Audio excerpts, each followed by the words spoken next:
So I am about to taste these crab cakes. I seen on somebody's channel, she talked a lot about how crab cakes is her favorite and she really like them, but I never actually heard of them. So she had got them from Dollar General as well, and I guess our Dollar General is now selling crab cakes. So I never had it, never heard of it, but when I seen it, I'm like, that sounds really good. Plus, I haven't ate this morning anyway, so it's about 10:35, and I am about to taste this. This is so you can oven bake it, you can deep fry it, and you can air fry it. Cakes made with real and imitation crab meat, rolled in breadcrumbs and seasonings. I might tag her in it just because she inspired me to try it. If I can find her. So I can cook it in the oven for about 24 to 30 minutes, air fryer for 6 to 7 minutes, or deep fry it. Being that I don't have any grease, I'm either going to do it in a conventional oven or the air fryer. So yeah, I'm going to go ahead and cook this up, and then I will see y'all when it is ready. So while we're waiting, today I am making gumbo. I don't know whether I'm going to use the chicken broth or the beef. Because, well, being that it's beef, it's more beef because this kind of look like gumbo, but it's not. So I might use so yeah, I think, hold on, no. I'm going to use the chicken broth. That's what I'm going to use. So I'm going to use the chicken broth because gumbo has chicken in it. Why was I thinking? Oh, because it actually does have sausages in it as well. So yeah, I'm going to use chicken broth. I might not use, because I don't know if I'm going to use a lot of it, but I might use chicken and beef broth, because I'm going to save this one, because I ain't using both of my big ones. So I bought extra just in case because I didn't know which one I was going to use. So I might use chicken broth, being that gumbo has chicken and sausage in it, and that just reminded me I have to take out my chicken as well. I took out the sausage, but I am going to take out my chicken, and I don't know because it's just me and my son, so I might use half, like I might use this can, and then I might use like partial, like a little bit of this. And then, yeah, so that's about it. So I'm going to go ahead and take out my chicken. I got my sausage and water, and how I'm going to make my sausage. I'm going to roll my sausage. So I'm going to roll my sausage. I might I'm going to bake my chicken. And then, yeah, that's how I'm going to make it. And then I'm going to have some other stuff in it. I forgot what else goes in it, but I'm going to have some other stuff in it as well. So I am thinking noodles. So maybe noodles. So I'm going to go ahead and cook the rest of these noodles. I'm going to add that to my gumbo. So yeah, this is just me preparing, and I will see y'all once my crab cake is done. It's almost done. It's about 6 more minutes to go, and then we are going to be eating. But this is our dinner. We are making gumbo for dinner. See, now I'm actually thinking. I am actually thinking. So I'm thinking noodles and rice. I might have to actually go back and see because I was inspired about the gumbo thing as well, and that was by Candy. Candy is an artist, a rapper, a singer. I really don't have to tag that person because I know who y'all know who it is. I think I got him actually in one of my shorts. In one of my shorts, that's when I first I was watching his channel. Like he's also a mukbanger. So that's how I discovered him. I was looking at his mukbang video. I actually got him. I was talking about him in one of my other videos as well. So I got him in my short, a couple shorts. I think it's probably only one. It's probably a couple because he was singing. And I was so surprised. Like, I did not know he was an artist, like a big-time artist. So, yeah, in one of my videos, he was mukbanging. He was eating lobsters and stuff like that. And I was just, I was talking about him. Not talking about him, but just talking, about in curiosity as to who he actually was until I actually found out who he was. And then in my shorts. But he's a singer, Candy. He's a gay guy.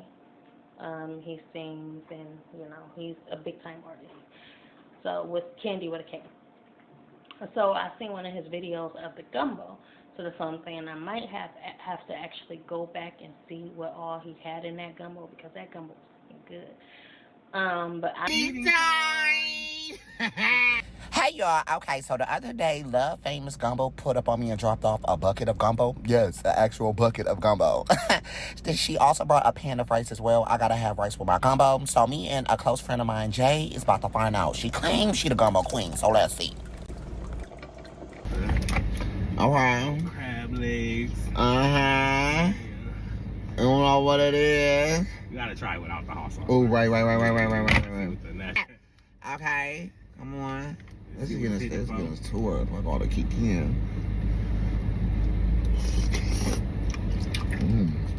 Okay. Oh, that's gonna say that's good. Yeah. Okay, that's two. Oh. I'll say the flavor. Flavor definitely there. Flavor there, huh? Yeah. And it already got a little spice to it. That's what I'm saying. I like a natural spice. Yeah. Where that bow go? Very hot sauce fish. You want the hot sauce? A little drop.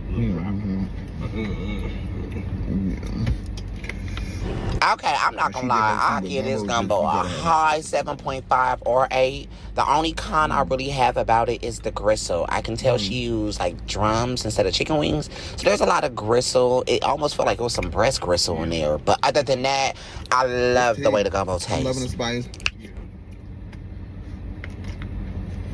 I love that. It's very chickeny. But I don't know if I'm gonna do it because I just got the idea. Like I might do it with rice, but then I might not because I don't want to open my rice yet because I want to do my rice and chicken and gravy, or maybe not gravy, but rice and chicken. So I like doing my rice and chicken separately. But I might do it because I was thinking about doing both.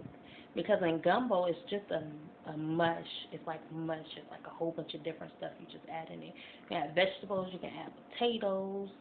And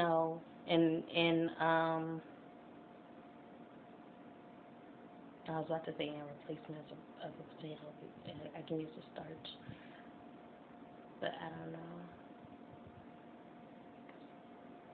Potato is a vegetable, but is starch a vegetable? See, I'm just rambling. Okay, I don't know if starch is starch a vegetable? Because rice actually grows as a plant, so starch is a vegetable. So yeah, so in replacement of my potato, I can actually just use a starch, and those are rice. I could actually cut up some potatoes.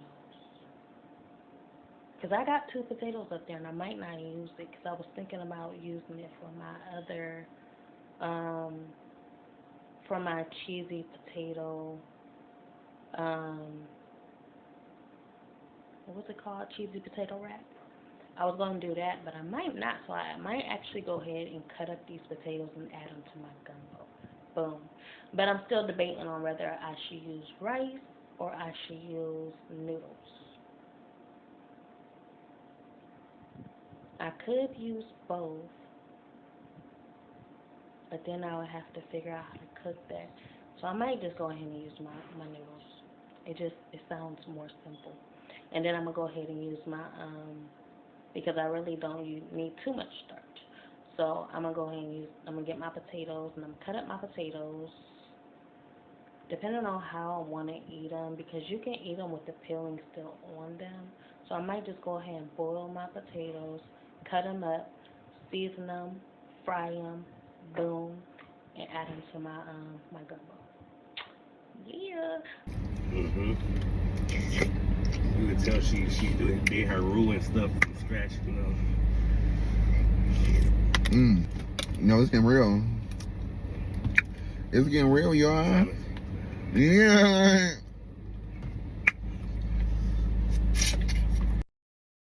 popped off his nails at the end. It reminded me of the time when I was about to go grocery shopping, and I was walking down the street about to catch the bus, and I popped off every single nail. I was like, these nails is not about to hold me back. These nails is not about to get in my way this time. Usually I go out there, and every time I lose a nail, I put on some nail polish or something just to make it seem like I ain't losing no nails. But yeah, that's how you know it's about to get real. It's about to get real because ain't nothing getting in the way when you going out there and getting your food. You know, you about to eat some food. Something about the taste just pops off the fake, you know? But at the same time, it's just like, now I'm getting more ideas because I looked at his other videos, and the other videos was like, I seen greens in it. And as soon as I seen greens, I started getting a taste for some cornbread. Like some cornbread was good, goes so good with this dish. Like you just mash it all in there. And then it's just like the sausages I got is not the sausages I want. Like I actually want Italian sausages. I might got Italian sausage. But I want some kibasi. I want some kibasi on my gumbo. The sausages I got is Bob Evans sausages. Hey, y'all, come look at this.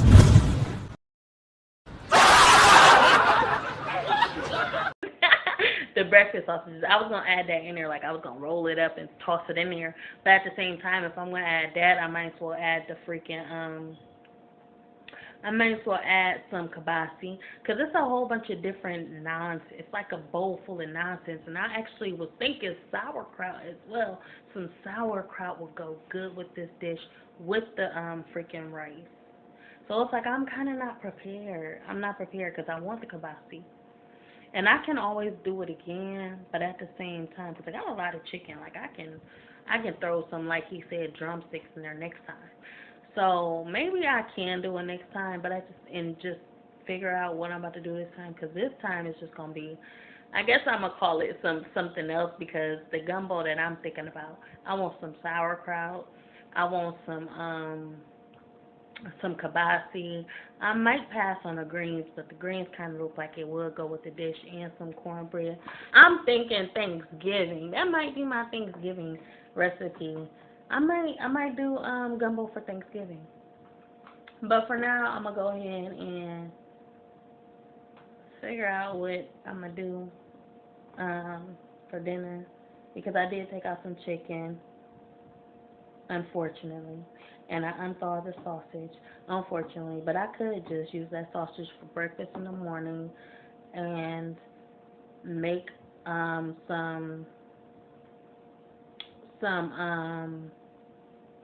something else with that. Like I could go ahead and take me out some rice and just make me some rice. So unfortunately, we won't be having gumbo today, but I got a lot of ideas for gumbo, and that's gonna be my Thanksgiving dish. Thank you, Candy. Okay, yeah. So yeah, that's about it. I'm about done. Okay, so we are going to try this crab cake because it is done, as you just heard. I already started eating, don't laugh, but I thought I was already recording when I started eating. And turns out I was not recording. So yeah. These are the crab cakes, and you can see I was tearing it up. Because I thought I was recording. I wasn't recording. So I put it in the air fryer for 20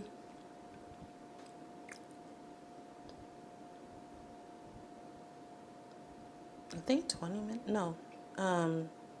16 minutes. Because it actually says put it in the air fryer either for 6 to 8 minutes. I just take a portion and I'm like, no, I'm gonna add an extra 8. I'm gonna add an extra 6, or add an extra 8 minutes. So I did 16 minutes. I had it in there. But that's good. It actually tastes like tuna. Fried tuna. That's what it tastes like. because inside, you see it got like vegetables and stuff in it.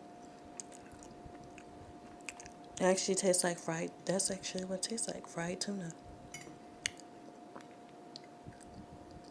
It's good. I'm gonna eat two. I was gonna make me one. Just in case I didn't like it. I was gonna have the other one for my son. But this is good. I'm tearing it up. I'm gonna try to add the lady in the description that inspired me to try it.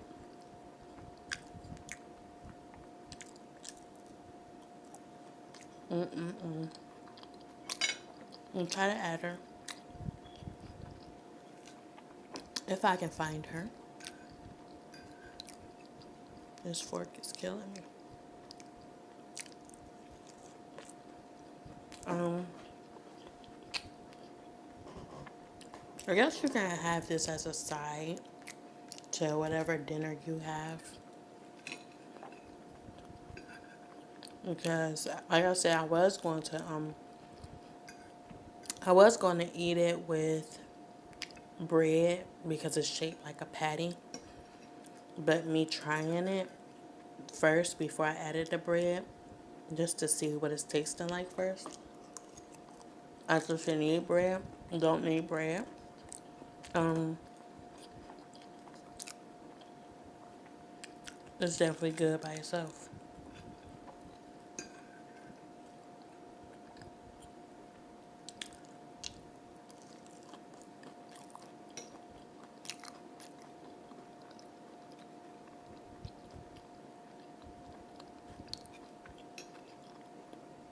So yeah, make sure you preheat. You wait until that timer go off to preheat your food. You preheat it,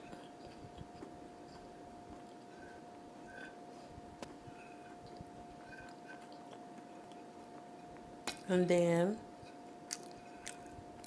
you put your crab cakes in there, cook it. That's probably why I added another 8 minutes or so, because I don't usually wait for the timer to go off. So yeah, that's probably why I do that. I didn't even think about that until now. But when I tell you, those cakes are delicious. They are good.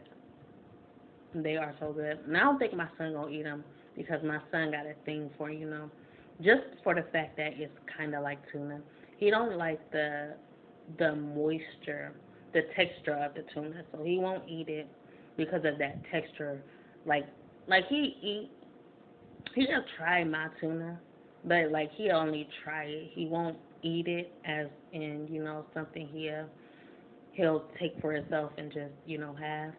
He won't eat it. He'll try it for me, but he won't eat it because of the texture. And that's what I'm saying. My son might not touch them crab cakes because of the texture inside of the tuna, the breading of the tuna. So yeah, but those is so good. They is so good, and that's what I'm saying. It look like fried tuna to me. Really good. I actually seen this guy was making a tuna. He was making like a a um a tuna dish, but it came out like something like that. Like he was making a crab cake. It came out something like that. It looked like that. That was good. Y'all gotta try it. Gotta try it. So I'm gonna get these dishes washed, and I want another one. That's what I'm saying. It's like an appetizer. Those crab cakes are an appetizer because it's only four in there, and it's like something so small, you kind of gotta savor. Like if it came with 10, boom. But it's four, a little more of an appetizer. So that's my appetizer. I should have had that before my dinner, but like I said, I was hungry. I ain't ate breakfast, and yeah, you gotta savor something that's really really good. So I'm gonna savor that with the appetizer. I know that now, so anytime I'm about to eat dinner, I'm going to go ahead and grab me one of them crab cakes before I eat dinner because I be hungry. Crab cakes, definitely try. Got it from Dollar General. Like I said, I might go back and find the video of the lady that inspired me. Boom. So good. Y'all got to try it. So good. Especially if you like tuna. If you like tuna, it is a definitely must try. As soon as you see it, grab it. Because that could be a replacement for, as if you, I love me some tuna. Tuna is, that's my go-to. So if you one of the tuna lovers, go ahead and grab you some crab cakes because every now and then everybody need, a little break from, their favorite dish. So that's what I'm at. That's where I'm at right now. So yeah, definitely a good.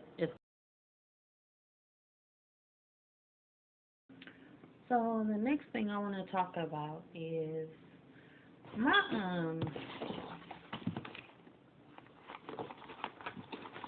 my son's school is having a meeting, and I applied. Well, my son has been. I enrolled my son into IEP, special education program, because they said he was on the spectrum. So I had gave him, I had put him on the spectrum, and now it's time, since that was back when he was in kindergarten. So I put him on the spectrum for autism and IEP in kindergarten. So now it's 2 years later, and they are, I have to recertify him for his, I have to recertify him. It's time for recertification. And I'm just thinking, like, he has came a long way. It's hard to tell if your child should continue on, in the same, if there's no type of, if there's no progress, then I would say yeah. But it's like, for the simple fact that he has came a long way, it's like, should I put him back on, like, should I recertify him? Like, should I put him, or should I give him a chance? A lot of people don't get a chance. Maybe this is his chance. Like, maybe this is his chance to where now I can take him off the spectrum, and actually give him a chance to be in a regular class with other classmates. But at the same time, that just makes me so nervous. It makes me nervous because I know how far he's came. And just, it's like, if I take him off, it's kind of like how they did me. They took me off a medication cold turkey. But if they hadn't done it, I wouldn't know my potential. I wouldn't know, like, I could do it without. But at the same time, if I go back and kind of think about that, it's like they took me off, but then, like, I've come so far. They took me off, but at the same time, I did have to go back and get a medication. I had to get some medication, but it wasn't the same medication. It's just the simple fact that I still had to go back. I had to get on some type of medication because they shouldn't have took me off in the first place. So if I kind of apply that same experience to my son's experience now, it's like, maybe I am taking him off too early. But now I know, like, every 2 years you would have to there's a recertification period to where you have the choice of moving forward with your child still being on the autism spectrum and in the IEP class. So every 2 years there is that. So it's like, now I got a heads up to where I can allow him to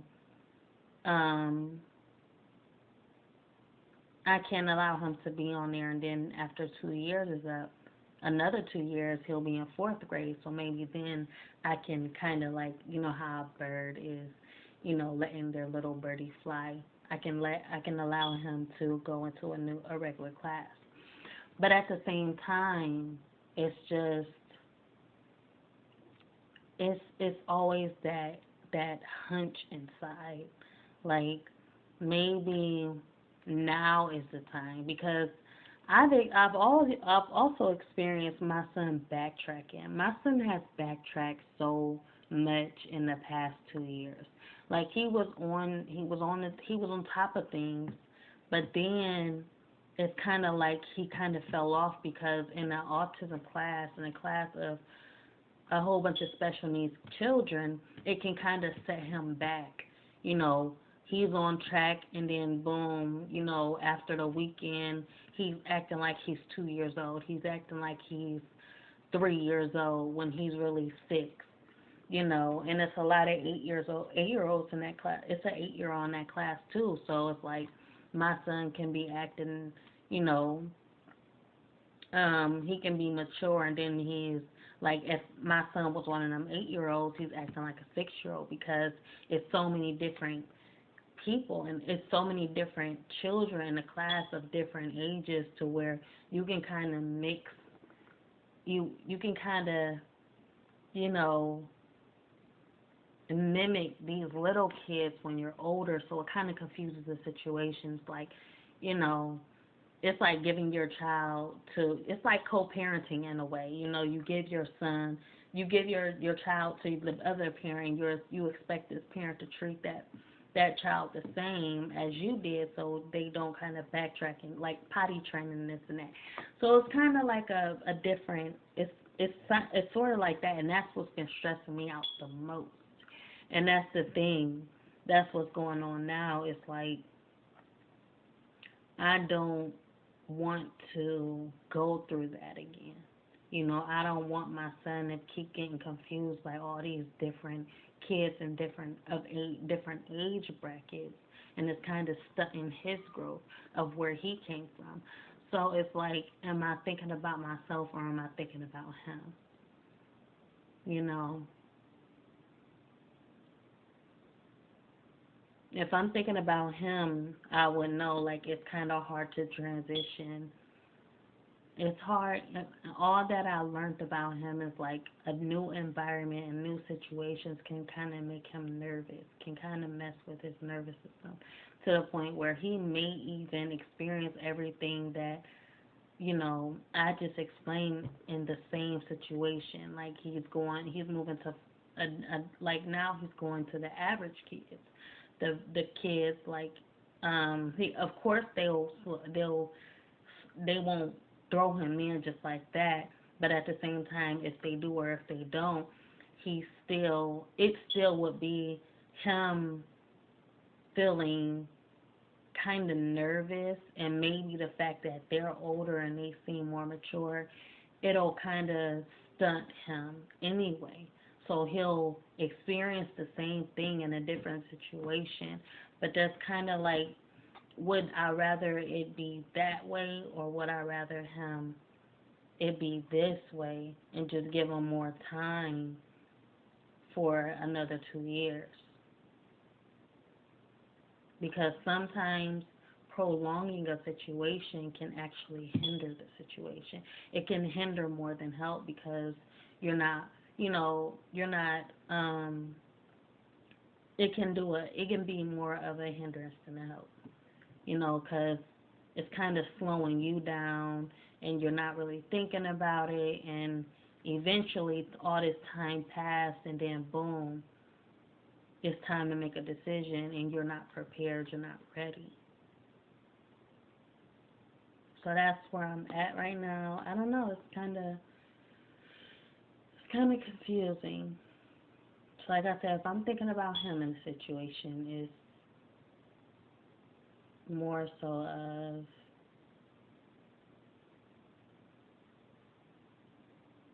I don't know. Like if I'm thinking about me, I would keep him where he at. That's me because it's my comfort zone right now. And although I'm stressing a lot about what I already went through, I've already been through it. So it's like it's a stressor, but at the same time, I can deal with it. If I'm thinking about him, I probably would put him I probably would put him with the average kids, and I wouldn't recertify, and um, I wouldn't put him in the same class. I would take him out of that class and I would move him up because I believe him. I believe in him that much.